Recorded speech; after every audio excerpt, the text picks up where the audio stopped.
Bienvenidos a Bonita Radio. Esto no es un cuento, esta es la verdad.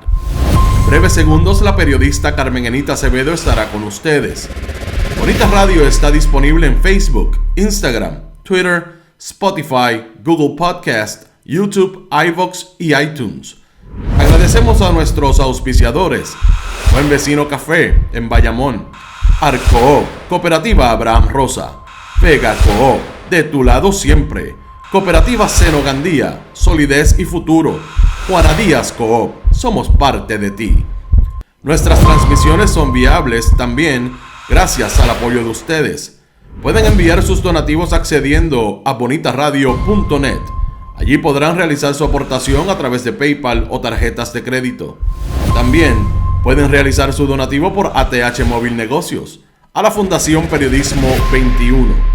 O pueden enviar un cheque o giro postal a PMB número 284, P.O. Box 194000, San Juan, Puerto Rico 00919-4000.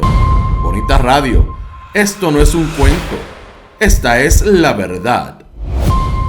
Con ustedes, la periodista Carmen Enita Acevedo, en directo desde el estudio Roberto el Indio Acevedo. Muy buenas tardes, Puerto Rico y el mundo. Soy Carmen Enita Acevedo y estamos en Bonita Radio a esta hora, a las 5:02 de la tarde. Bonita Radio se enciende para conversar con ustedes sobre ustedes y de lo que ustedes tienen derecho a saber. Vamos a hablar un poco de historia del Departamento de Recursos Naturales. Antes se quedaba ahí, ahora es también desde la reforma de las agencias en la administración de Pedro Rosselló González, recursos naturales y ambientales. Por eso la Constitución solamente habla de recursos naturales. ¿Por qué vamos a hablar? Porque yo creo que ha llegado el momento en que repasemos cuándo fue que comenzó a deteriorarse grandemente esa agencia, así como todas las agencias del Ejecutivo, cuando empezó a percolar la corrupción a todos los niveles en el gobierno de Puerto Rico, y en el contexto de que hoy se discute qué van a hacer desde el Ejecutivo, qué va a hacer el gobernador del 32%, Pedro Pierluisi, con la jefatura de la agencia que más problemas le ha dado a la administración Ricardo Rosselló Nevares y a la administración de Pedro Pierluisi, por los hincapiés, por la manera en que piensan que esa agencia debe comportarse con relación al desarrollo económico y desarrollo desenfrenado de los diferentes terrenos en Puerto Rico. Vamos a hablar de la comisionada residente Jennifer González, que decía en un anuncio en el 2020, a mí me respetan en Washington. Pues ahora nadie la respeta en Washington. Tan recientemente como esta mañana, un legislador, un congresista republicano de su partido, dijo que no hay manera de que la propuesta para convertir a Puerto Rico en el estado 51 tenga alguna oportunidad entre esa facción de republicana. Interesante. Y obviamente también vamos a hablar de eso que le exigen diferentes organizaciones, en este caso CURA, Sierra Club, organización sin fines de lucro que maneja los temas de los recursos ambientales, al gobierno en torno a la directiva, realmente a la dirección del Departamento de Recursos Naturales. Por ahí suena igualmente la policía de el coronel comisionado de la policía, José Figueroa López Figueroa. Esa policía, su policía, que tardó 6 días en establecer y en ponerla en las incidencias, la muerte de una confinada en el Centro Correccional de Bayamón. Importante, es la segunda de esta semana para la policía del comisionado López Figueroa. Pero antes, pues, donde ustedes, por ahí está Nilda Cruz, como siempre desde el este de Puerto Rico. J-Lo no se cansa de hacer el ridículo, dice Gerardo Zamora. Luis Miguel Moreno, congresista, es el líder de la minoría republicana. Exacto, es un congresista y líder de la minoría, tienen razón. Víctor Cruz, los únicos que le hacen caso a Jennifer son con 2F son los que celebran sus fotos y videos con el novio. Es a rayo. Llegó en su mente, se lo cree, que la escuchan y la respetan en Washington. Dice Iraida Molina, que también está por ahí. Sandra García, saludos Sandra. Rita Guzmán, el gobernador, ¿qué va a hacer? ¿Seguir mintiendo? Obvio, ese es el plan. Gabriel Quiñones, buenas tardes familia bonita, el fogón prendido en la playa Las Palmas en Manatí. Cierto, hay un propuesto desarrollo y ya el urbanista ha llamado a la atención de lo que dice el mapa de la Junta de Planificación. Terrenos protegidos, es que quieren, yo creo que donde menos quieren construir es en el mismo medio del mar. Buenas tardes, bonitos, desde Winter Garden, Florida. Lucía, saludos. Adalberto Ramos, Janet Fernández Jordán. Buenas tardes, bonitos y bonitas. Gracias a ti por tu sintonía desde Caguas. María Adorno, Evelyn Torres, Adalberto Ramos, como siempre.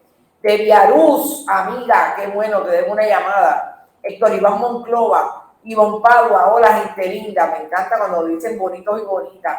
Miguel Hidrash Sayas. Rosa Ureña está por ahí, obviamente, Rafael Avilés, Francisco Acosta Albizu, Ana Rosa, Mary Fonseca desde la 509 de Ojaba, saludos, Mary, espero que estés bien. Lagarto Sapo, saludos bonitos, seguimos en la lucha de sacar a los corruptos, siguen inventando trucos para robarnos. Tatito quiere crear otro departamento para manejar el asunto de las finanzas en la Cámara de Representantes, en la legislatura. Interesante. Buenas tardes desde Florida, Ramón Pérez. También que está por ahí Smir Steves de Texas Central, Mili Rivera, Lourdes Díaz Otero. Ya tenemos como 6 fogones prendidos. 6.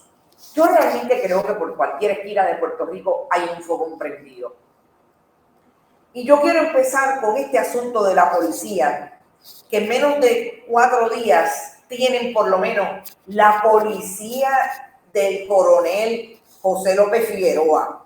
No es de más nadie, es la de él. La que él se lleva para su casa para estar 24 horas protegido de los delincuentes. Mary dice que ayer Jennifer estaba hablando de los planes de los proyectos de los ríos en las islas. Sí, claro. Miles de fogones, 689. Sandra García, Tatito es un PNP honoris causa. Eso te quedó brutal.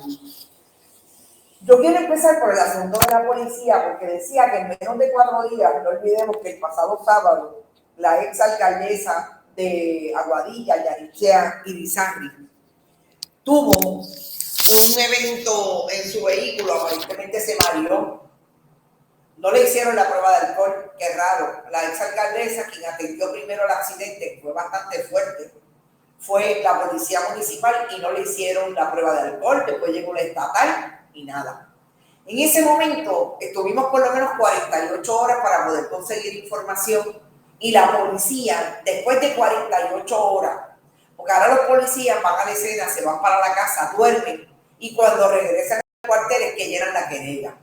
Fíjense cómo han cambiado las cosas en la colonia puertorriqueña del siglo XXI. En ese momento no había querella hasta el lunes. Y se estaba quejando Janet Irizarry que la gente son unas exageradas porque eso fue un accidente leve. Gente, la guagua de ella quedó embarazada y la de otra persona, una guagua descapotada grande, quedó embarazada por el lado del chofer. Pero esa fue la primera anotada de la policía del coronel José López Figueroa, que no aparecían para coger la querella. Y no estaba reportado el incidente de accidente de Yanice Irizarry, ex alcaldesa PNP de Aguadilla, ex secretaria del Departamento de la Familia, que lo menos que pasó fue que dejó, que sé yo, cuántos miles de querellas de menores sin atender. La abogada de Aguadilla, Yanice Irizarry. Pues ahora nos enteramos que una confinada murió hace 6 días, Yanel Colón Ponce, de 23 años. Murió hace 6 días en el complejo correccional el pasado 2 de junio, jueves 2 de junio. Y sin embargo fue hoy que la policía llenó el informe de incidencia de persona muerta. olvídense si es accidente, no, de persona muerta, en una institución del Estado que la joven estaba bajo la seguridad y la custodia del Estado. Según la policía, a las 5:15 de la tarde del jueves pasado, 2 de junio, se encontró el cuerpo sin vida frente a la celda 5 en la sección D del edificio verde, donde estaba sumariada. Al lado del cuerpo, del cadáver, fue ocupada una bolsa plástica y una sábana amarrada con nudos en la baranda del pasillo del segundo piso. El documento que llena hoy la policía, gente, hoy, después de 6 días, cita al sargento Eranos Martínez. Esto debe ser Erasmo Martínez, pero le pusieron Eranos. Señalando que la joven se puso la bolsa plástica en la cabeza y utilizó la sábana para atarla al cuello. Una joven sumariada en una institución penal del Estado y a las 5 de la tarde se suicida, supuestamente, en esa institución penal. A las 11:24 de la noche del 11 de abril, por esto era que estaba sumariada, hurtó un vehículo del 2004 en una estación de gasolina en la calle de Getó en Santurce. El dueño del automóvil aparentemente lo había dejado encendido y entró a la estación de gasolina. La joven fue arrestada el 21 de abril y desde ese momento está sumariada en la institución penal de Bayamón. Yo me pregunto, esta es la policía y esta es la institución penal que alega el gobernador Pedro Pierluisi, que tiene todo cuadrado en torno a los planes de seguridad, con estos policías que son los policías del coronel José López Figueroa. Son los que se reúnen el coronel para hacer planes de trabajo, que después están 6 días sin radicar un informe de persona muerta. Esta es la credibilidad que tanto los oficiales de prensa del Departamento de Seguridad, la ex oficial de prensa de la gobernadora sucesoral, Wanda Vázquez Garcet, Mariana Cobian,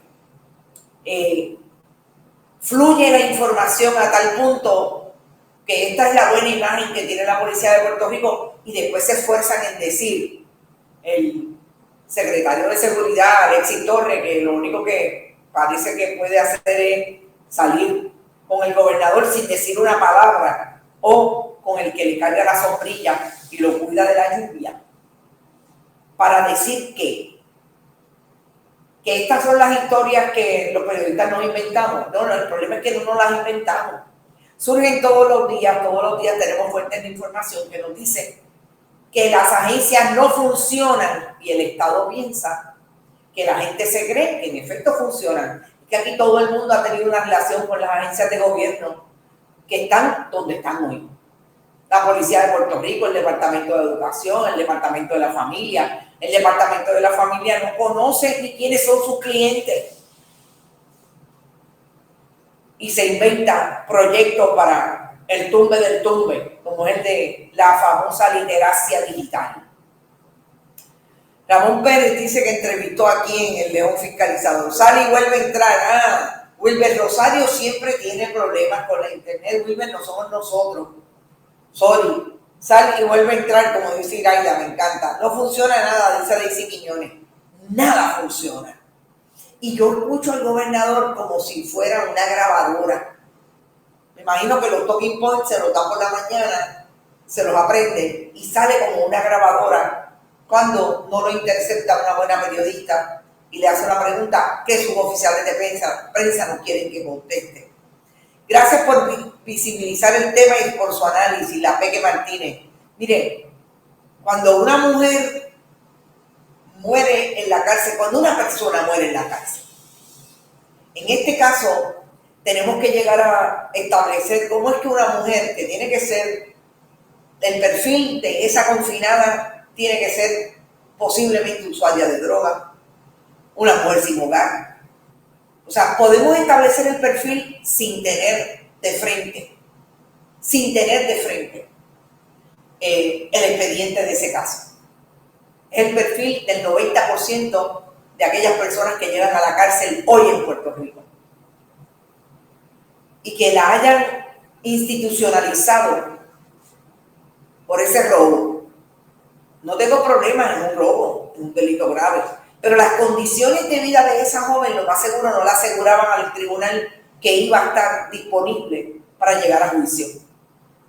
Posiblemente una mujer usuaria de droga que en la cárcel no le dan las condiciones para rehabilitarse de ese problema de droga, que es un problema de salud mental, porque el Estado no lo trata como tal.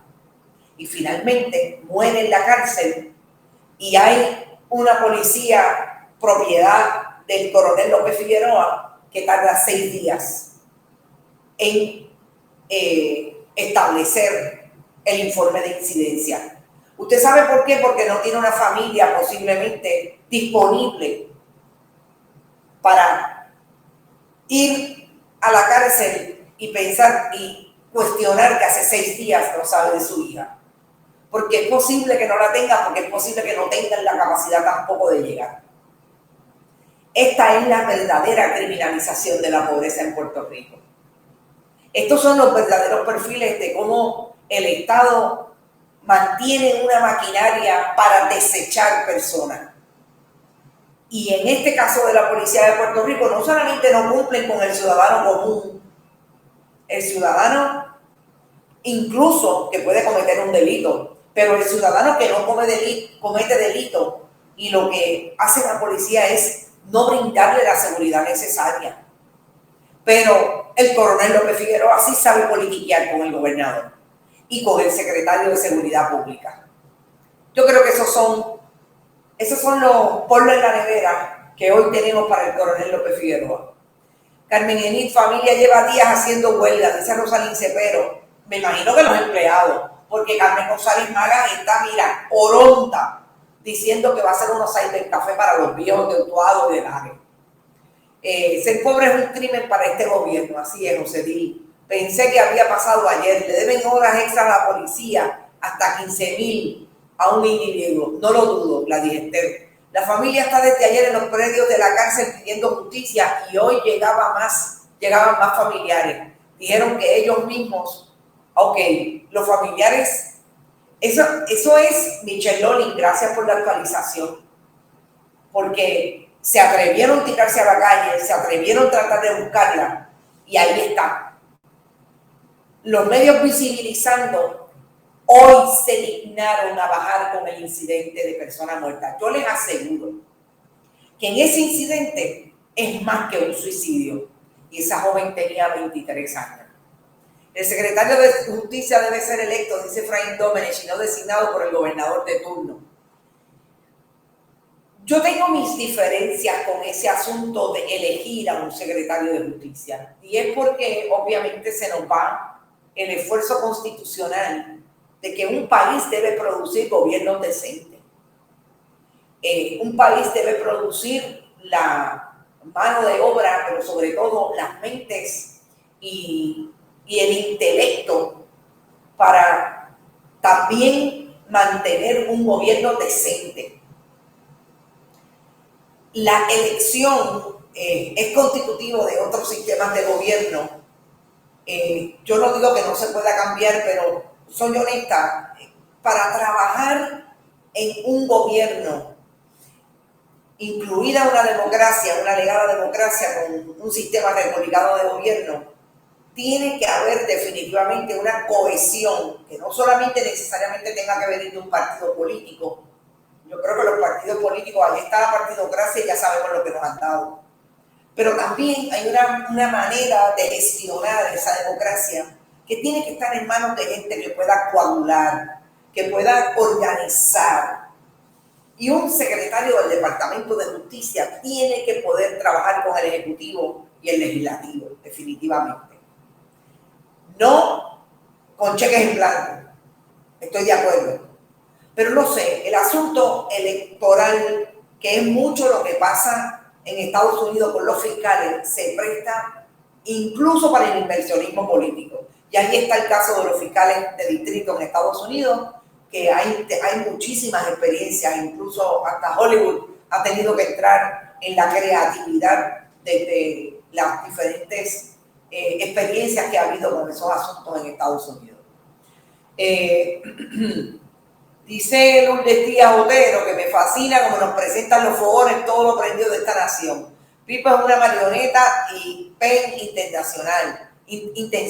Yo no me como el que se cree que tiene credibilidad. No. Yo realmente no creo que el gobernador tenga credibilidad en este momento. Me parece que sufre, como hemos hablado Brenda Reyes Tomasini y yo en otros momentos, de lo que se conoce en el argot de la política y el mercadeo político, de un lame dog, una persona que no tiene agarre, una persona que por haber perdido la credibilidad en los primeros 6 meses de su gobernación, está sin poder manejar lo que debería representar un gobernador desde la institucionalidad, y es que sus correligionarios lo respeten y lo respeten los servidores públicos que están alrededor. Yo creo que eso es el gran problema que tiene el gobernador hoy. Desde que comenzó no tiene credibilidad. Claro, Nidia trae un punto. Recordemos, el gobernador no solamente quiso imponerse en la gobernación con aquella famosa juramentación en casa de su hermana, la que es hoy primera dama, Candida Pierluisi, viene de ese pachó político, y más tarde en una contienda primarista que también lo sepultó como aquel que quería tener en su lista de deseos la gobernación de Puerto Rico. Yo creo que el deseo del gobernador le va a salir muy caro. Y ahí están los casos de corrupción. Ahí está la inercia y la incapacidad que tiene el Departamento de Recursos Naturales desde el Ejecutivo, desde la fortaleza, dirigido desde la fortaleza, manejando lo que para mí son los fogones prendidos que le han dado visibilidad al país, incluso desde el periodismo y la denuncia de personas individuales, pero desde la investigación periodística que se constituye en un elemento fundamental. En todo esto, hablaba yo con un colega periodista de cómo las denuncias individuales, el dron y la imagen de esta protesta en Tres Palmas, en Aguadilla, el dron o la protesta de lo que está pasando en Joyuda, el periodismo lo puede colocar dentro de una plataforma de contenido profundo para establecer lo que realmente está pasando en Puerto Rico con todos esos fogones prendidos. Y esa es una fórmula maravillosa que se produce desde la democracia. Porque definitivamente los periodistas lo que somos y los entes que manejamos el oficio, lo que somos son servidores públicos, valga la redundancia, al servicio de lo que el país necesita saber para ejecutar como buenos y buenas ciudadanas esa democracia. Y si eso es así, a mí me parece maravilloso lo que está ocurriendo. Las fuentes se multiplican. Fíjense como el compañero Malcolm López nos decía el otro día, que con toda la situación de Joyuda, el mayor problema que tenía era que la gente tenía mucho miedo. No hay peor cosa que una fuente con miedo. Porque yo siempre digo, miren, que tienen el papel aquí, pero están así, porque no saben cómo. Ay, no, es que no me atrevo a dártelo. Y uno mire, loco por arrebatárselo, dámelo, porque eso es lo que necesito para completar mi historia. Eso nada más les dice algo y la gente está suelta. La gente quiere definitivamente que todo salga y que el país esté en crisis, lo sabemos. La crisis no es solamente puertorriqueña, la crisis es mundial. Ahí están todos los países lidiando. Todos los colegas periodistas que tengo y amigas que tengo fuera del Puerto, ¿verdad? Que no son puertorriqueños, que están en sus países, nos dicen lo mismo. Si eso es así y el país está despertando desde el punto de vista de mantener los fogones prendidos, hay país, lo que no hay es gobierno. Compartan, dice Robert Baldwin. Gracias, Robert. Esto empezó en los 90 y sigue.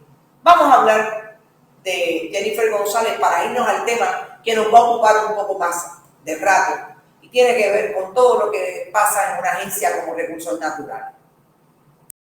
Miren, Jennifer González esta mañana le dijo, y yo voy a citar porque fue el colega José Delgado que se lo dijo, Tom McClintock, Tom McClintock le dice a la comisionada residente, lo tengo por otro lado, hoy estoy en el segundo, me puedo pasar de un lado a otro, hoy estoy cerca de donde está mi hijo gato, que ustedes no lo crean, estoy bregando con él, con su vejez, ya tiene 14 años y ya ustedes saben, estoy en eso. Bueno, Tom McClintock le dice al colega periodista José Delgado que el Congreso debe rechazar cualquier legislación que persiga obligarle a aceptar los resultados. Esa es la famosa cláusula de la decisión ejecutable. Inmediatamente gane la estadidad, somos Estado al otro día. Eso dicen los PNP. Aceptar los resultados de una votación a favor de la estadidad. Tom McClintock, quien es el líder de la minoría y ha liderado la oposición en el Comité de Recursos Naturales sobre la propuesta de convertir a la isla en el Estado 51. La última palabra la tiene el Congreso, le dio McClintock al compañero José Delgado.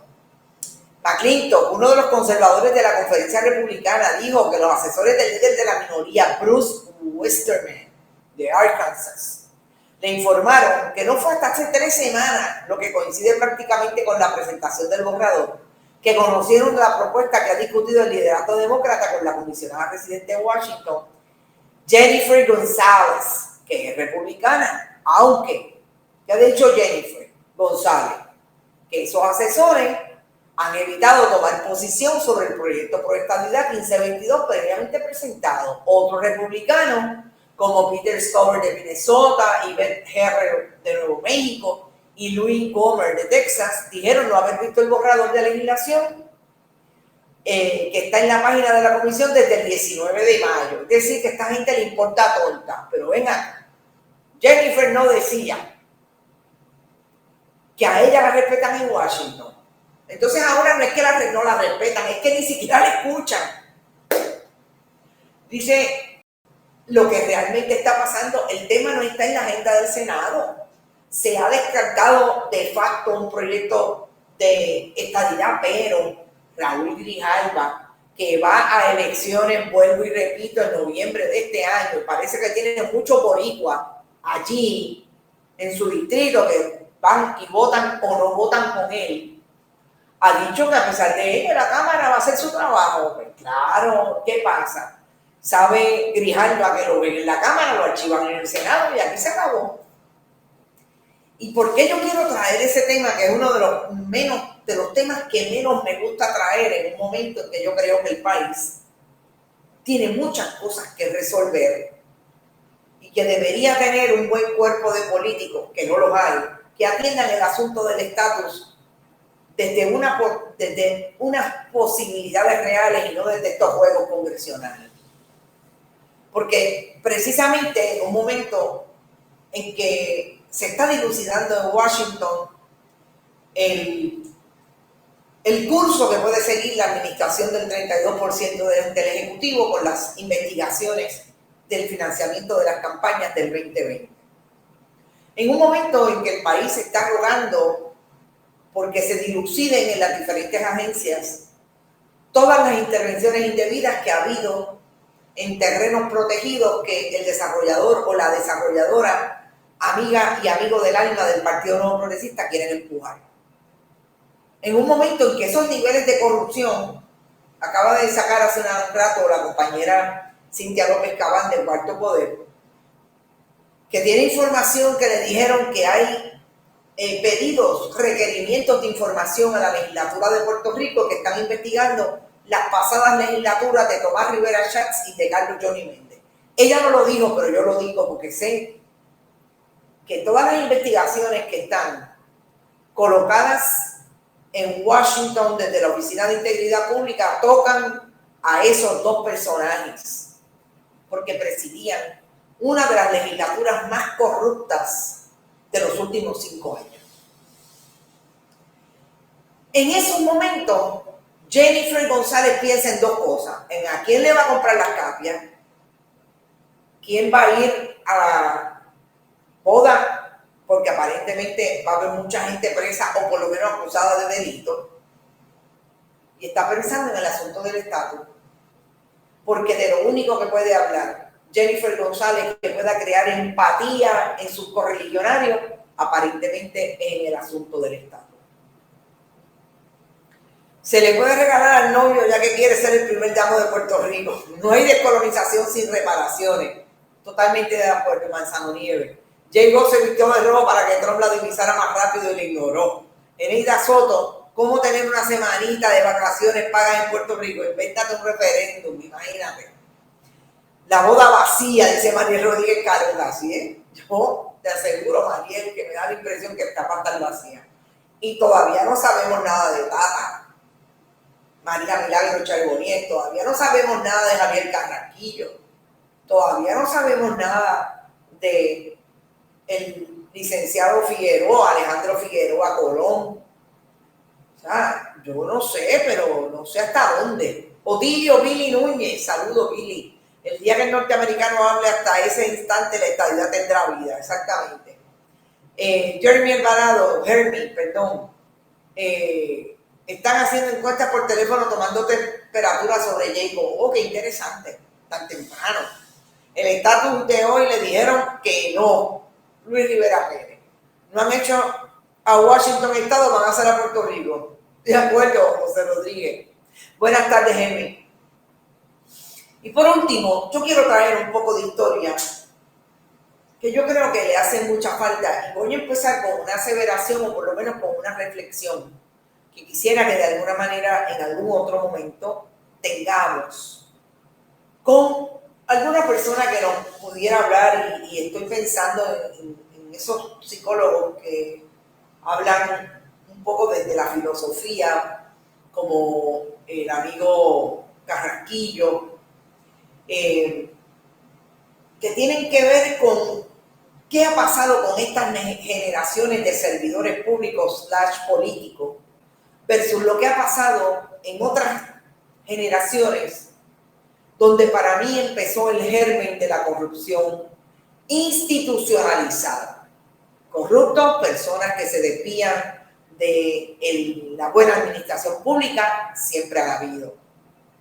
Pero lo que ha ocurrido en Puerto Rico, me cuestionaba una amiga y colaboradora de Bonitas Radio, con quien estoy segura que voy a hacer este proyecto sobre la corrupción.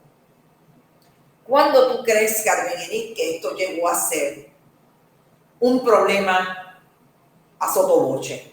Un problema que además de ser muy cacareado y que estaba en la boca de todo el mundo por lo que se estaba mirando, estaba en casi todas las instituciones.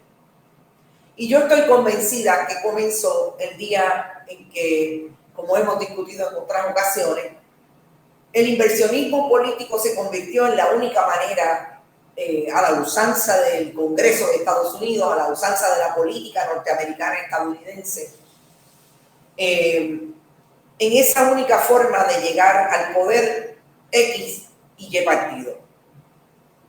Y las personas en esos colectivos se reunieron, como se reunía Luis Arroyo Chiqué con Javier Carraquillo,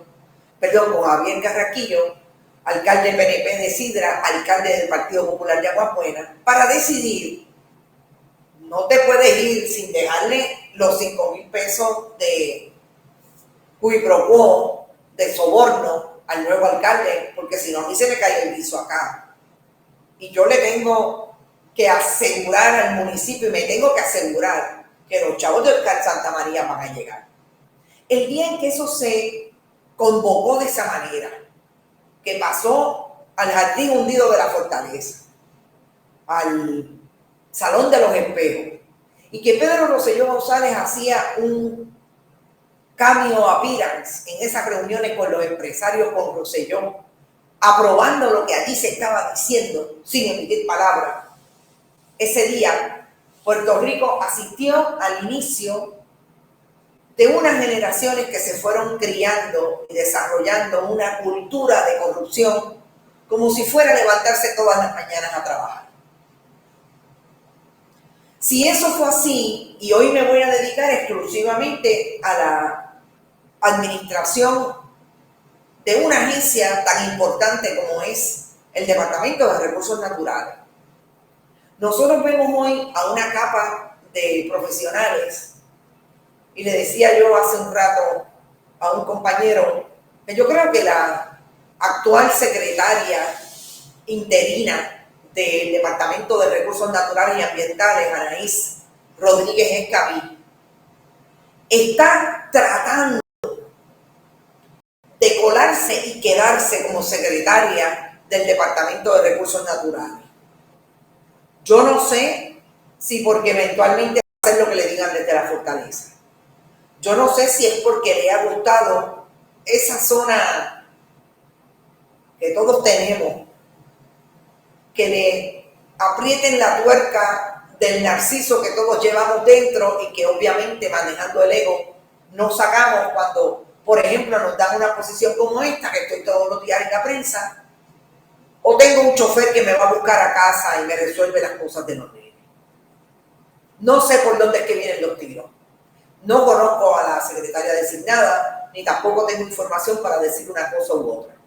Pero definitivamente la información del hijo de Luis Berrío Amadeo trata de desbancar a uno que podría tener todas las posibilidades de ser secretario, porque tiene un padre inversionista político que ha puesto los chavos en el PNP para que el nene sea secretario.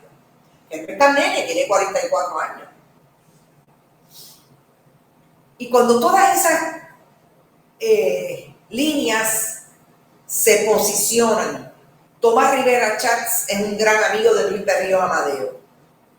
Tomás Rivera Chats es de los que recibe el dinero del inversionismo político que hace Luis Berrío Amadeo desde los tiempos de María Castaña en el Partido Nuevo Progresista. Percola a una generación que yo decía también, como la generación de Pedro Rosselló González, de Pedro Pierluisi Urrutia, de Andrés Guillemán Noble, cuyos padres fueron los funcionarios de aquellas administraciones donde no había una institucionalización de la corrupción, pero miraron de cerca cómo era que sus padres hacían negocio. El problema es que cuando llegó la generación de Ricardo Rosselló a la fortaleza, vio que ese era el modus operandi. De esa manera vamos a reaccionar, de esa manera vamos a actuar.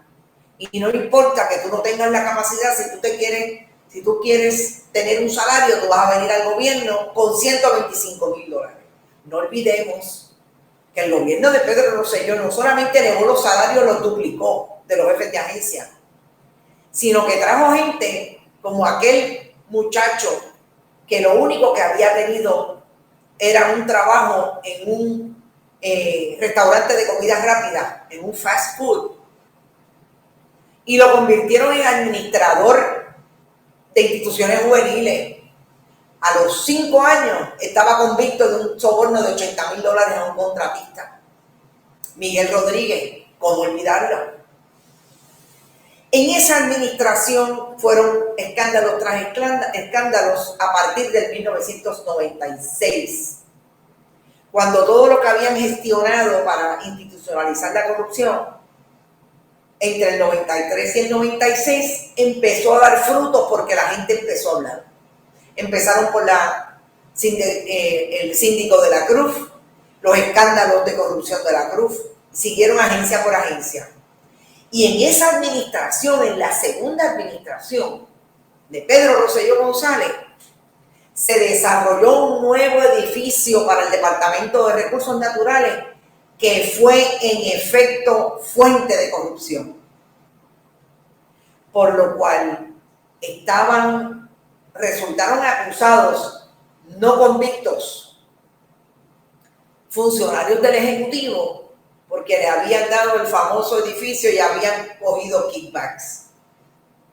Todo a nivel estatal, en un edificio, en un terreno que tenía problemas de inundación, de terrenos rellenados, etcétera, etcétera. Es decir, el Departamento de Recursos Naturales que tenemos hoy es producto de aquellos Daniel Pagán de la vida, de aquellos que empezaron a gestionar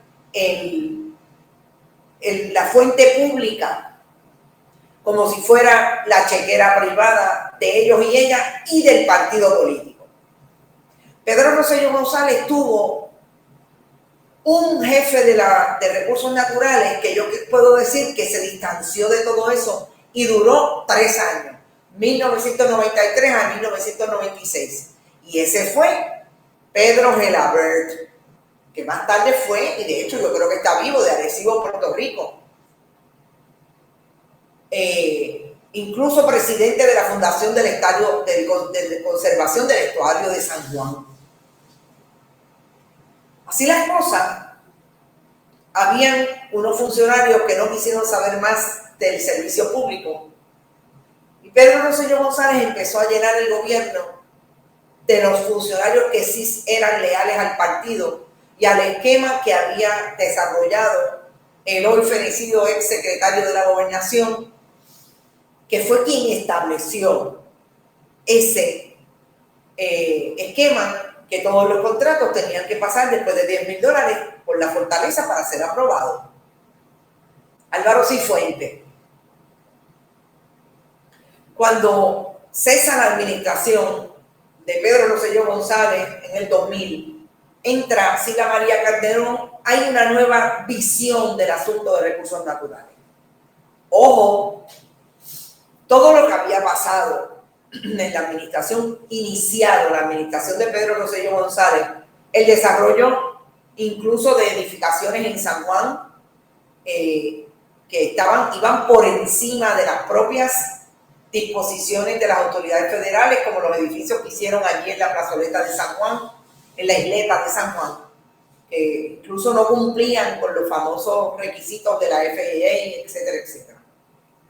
Todo eso, Sila María Calderón, con aquella famosa comisión que participaba el líder independentista David Noriega, el ex representante, Carmelita Vélez Borrá y otros, se iba a investigar, algunos se investigaron y otros se dejaron como si nada.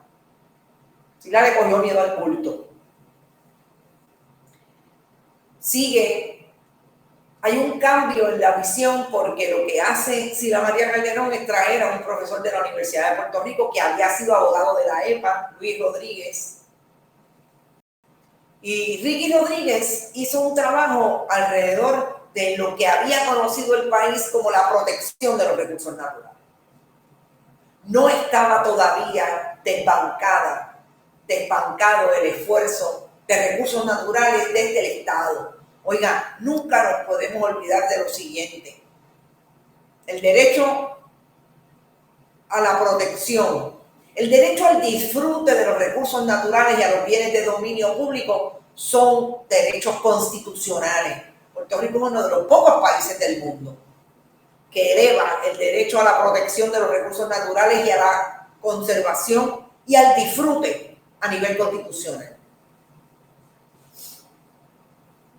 Recordemos que estamos haciendo un repaso para que ustedes puedan mirar cuál es la realidad y qué es lo que nos dice la historia a partir de lo que se hizo antes y lo que se está haciendo ahora.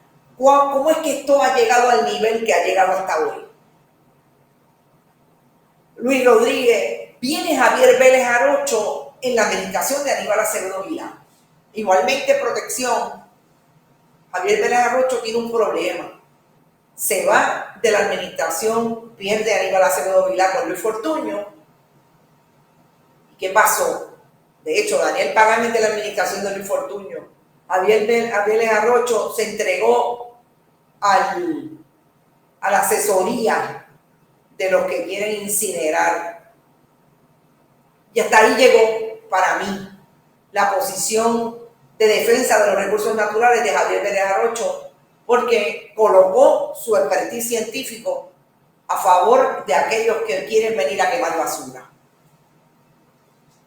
Esa es la incineradora famosa del área norte. Y para llegar hasta aquí tenemos la destrucción de esa agencia a partir de la administración de Luis Fortuño. Alguien me decía el otro día, oye, en todos los casos nos sale Tomás Rivera Schatz. Y yo digo, porque en todos los casos está Tomás Rivera Schatz y Luis Fortuño, presidente del Senado en la administración y gobernación de Luis Fortuño. Porque ahí fue que empezaron a mover las agencias de verdad. Ahí fue que se dejaron de hacer los mantenimientos de los edificios, incluso el edificio de recursos naturales, que dejó de mantenerse desde el 2002, que salió Sila María Calderón en 2004. Agencias como la Autoridad de Energía Eléctrica y así sucesivamente. Pero lo más poderoso que hizo Luis Fortuño fue dejar a las agencias sin la sabiduría del servicio público, que eran las personas más viejas de más de 13 y 15 años en las agencias. Votó a 30,000 empleados públicos.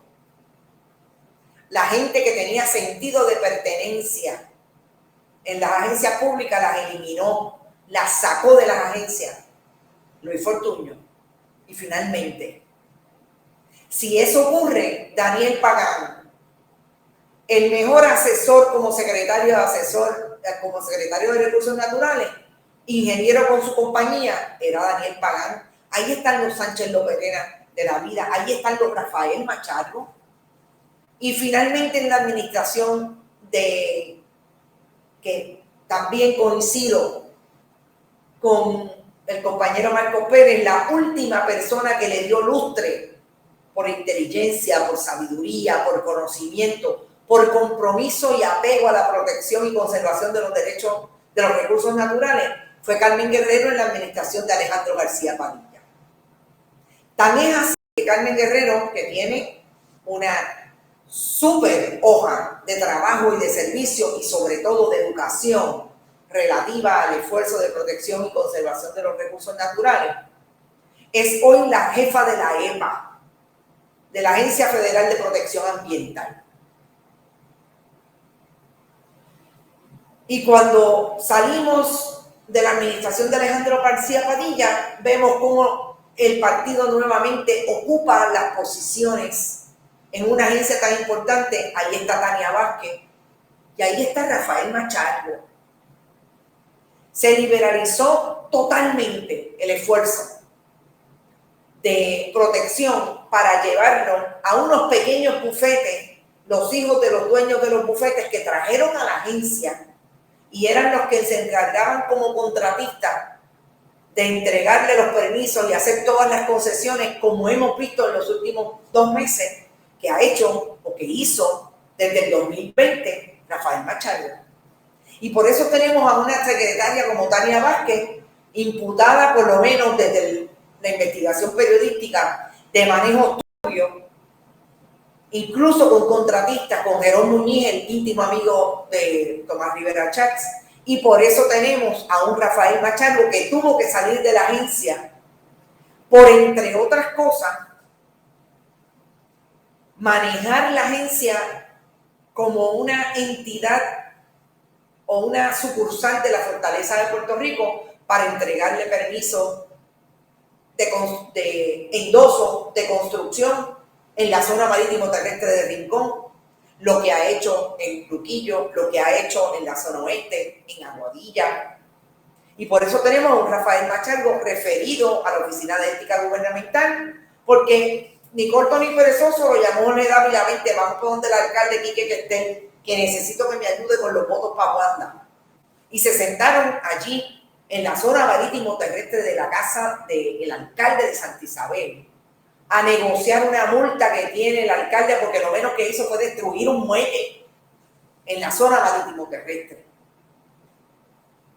Ese es el Departamento de Recursos Naturales.